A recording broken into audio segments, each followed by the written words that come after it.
Hello दोस्तों, welcome back to my channel. मैं थोल्ला भाई पीकी में आपका स्वागत है। तो दोस्तों, आज का जो आपका टॉपिक है वो है हाई स्कूल का चैप्टर 1 के महत्वपूर्ण जितने भी प्रश्न हैं उनको मैं सीरियल बाई बता रहा हूँ। हर एक टॉपिक आपके लिए बहुत ज़्यादा इंपॉर्टेंट है, तो ज़्यादा टाइम ना बर्बाद करते हुए बढ़ते अपने टॉपिक की ओर। तो आज हमारा जो टॉपिक है वो है ऑक्सीकरण और अपचयन अभिक्रिया। ठीक है, तो ऑक्सीकरण अपचयन अभिक्रिया समझेंगे और इसके लक्षण समझेंगे, इसकी लक्षण और विशेषताएं भी समझेंगे। तो पूरी वीडियो आप ज़रूर देखना, बहुत ही अच्छे से समझ में आने वाला है। देखो, सबसे पहले समझ लेते हैं ऑक्सीकरण अपक्रिया क्या होती है। डिफिनेशन क्या कि वह रासायनिक अपक्रिया जिसमें किसी परमाणु या अणु या आयन, ठीक है, तीन शब्द आपको याद कर लेने, परमाणु, अणु या आयन से इलेक्ट्रॉन अलग होते हैं। अर्थात इलेक्ट्रॉन जब अलग होंगे तो क्या होगा, इलेक्ट्रॉन की कमी होगी, तो उसे हम क्या कहेंगे, ऑक्सीकरण अपक्रिया कहते हैं। तो आपको लिखना है कि वह रासायनिक अपक्रिया जिसमें किसी अणु, परमाणु या आयन से इलेक्ट्रॉन की कमी होती है, अर्थात इलेक्ट्रॉन अलग होते हैं, तो ऐसी अपक्रिया को ऑक्सीकरण अपक्रिया कहते हैं। तो रिएक्शन में डिफिनेशन तो आपको समझ में आ गया होगा। क्या लिखना है, एकदम सिंपल, कुछ भी नहीं करना, आपको मेरे साथ बोलते रहना, आपको याद हो जाएगा। वह रासायनिक अपक्रिया जिसमें किसी पदार्थ के परमाणु, अणु, आयन से में इलेक्ट्रॉन की कमी होती है, अर्थात उसमें क्या होगा, इलेक्ट्रॉन की जब कमी होगी तो इलेक्ट्रॉन अलग होंगे, तो ऐसी अपक्रिया को ऑक्सीकरण अपक्रिया कहते हैं। बस इतना आपको लिखना है। इसके बाद इसके लक्षण क्या हो जाएंगे, या तो लक्षण पूछेगा या तो इसकी विशेषताएं पूछ लेगा। तो लक्षण या विशेषताएं दोनों में आपको बस यही लिखना है जो हम लिखे हैं। ठीक है, आपको लिखना है पहली बात, ऑक्सीकरण अपक्रिया में ऑक्सीजन का जुड़ना पूछा जाता है। वह कौन सी अपक्रिया जिसमें ऑक्सीजन का योग होता है या ऑक्सीजन जुड़ता है, तो आपको बताना है, उससे ऑक्सीकरण अपक्रिया कहते हैं। तो ऑक्सीकरण अपक्रिया में ऑक्सीजन जुड़ते हैं। ठीक है, या तो जुड़ना लिखा रहेगा या तो लिखा रहेगा योग। तो जुड़ना और योग दोनों का मतलब एक ही होता है। तो वह रासायनिक अपक्रिया जिसमें ऑक्सीजन का योग होता है या जुड़ता है उसे ऑक्सीकरण अपक्रिया कहते हैं। दूसरा आपको क्या लिखना है, हाइड्रोजन का अलग होना। ठीक है, ऑक्सीजन तो जुड़ता है लेकिन हाइड्रोजन क्या होता है, हाइड्रोजन होता है अलग।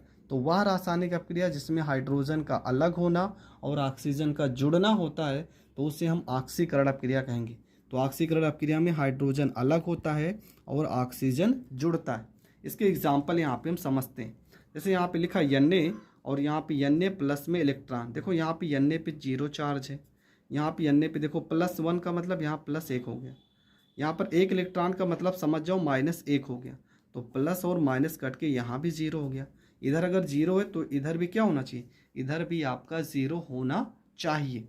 अगला यहाँ पे लिखा Zn प्लस में CuSO4, जो कापर है इससे ज़्यादा क्रियाशील है जिंक, इसलिए ZnSO4 अलग हो जाएगा और Cu आपका क्या हो जाएगा, अलग हो जाएगा। तो ये आपका भी क्या हो जाएगा, ऑक्सीकरण अपक्रिया का डिफिनेशन एग्जाम्पल। Zn को जिंक पढ़ते हैं तो यहाँ पे जिंक हो जाएगा। CuSO4 को हम कापर सल्फेट पढ़ते हैं तो यहाँ कापर सल्फेट हो जाएगा। ZnSO4 को क्या पढ़ते हैं, जिंक सल्फेट, तो यहाँ जिंक सल्फेट हो जाएगा। और Cu को क्या पढ़ते हैं, कापर, तो यहाँ पे कापर हो जाएगा। नाम आपको ज़रूर याद कर लेना है। हर एक यौगिक के अगर आपको नाम पता है तो केमिस्ट्री आपके लिए बहुत ही आसान हो जाएगा।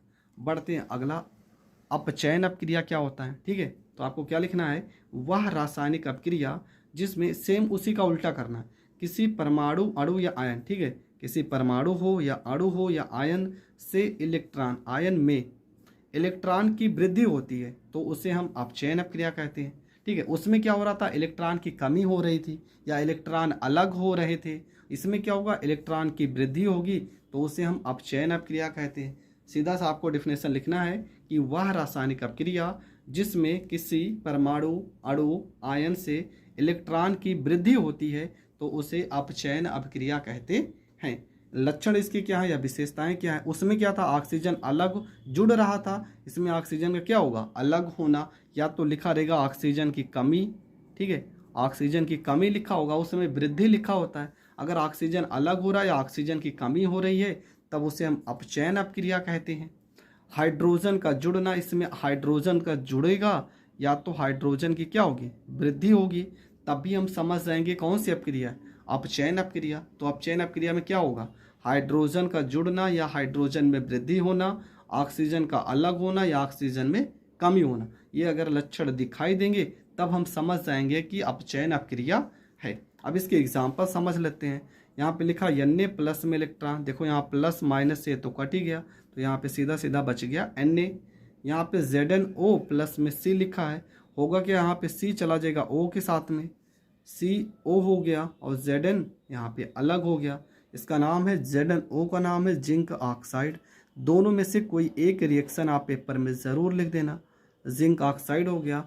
CO को हम पढ़ते हैं कार्बन मोनोऑक्साइड, ये हो जाएगा कार्बन मोनोऑक्साइड।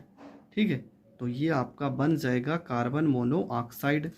तो ये भी टॉपिक आपको बहुत अच्छे से क्लियर हो गया। दो चीज़ें थी इसमें, ऑक्सीकरण अपक्रिया, अपचयन अपक्रिया। ऑक्सीकरण में क्या होता है, ऑक्सीजन की कमी होती है, ऑक्सीजन की वृद्धि होती है और हाइड्रोजन का अलग होना होता है। जबकि अपचयन अपक्रिया में हाइड्रोजन का जुड़ना या वृद्धि होगी और ऑक्सीजन का कमी होगा। मतलब एक आपको याद करना, एक दूसरे का उल्टा हो जाएगा। तो ये दोनों टॉपिक आप बहुत अच्छे से समझ गए होंगे। समझ गए तो वीडियो को ज़्यादा से ज़्यादा लोगों तक शेयर करना। चैनल पर नए हैं तो चैनल को सब्सक्राइब करना। जय हिंद, जय भारत।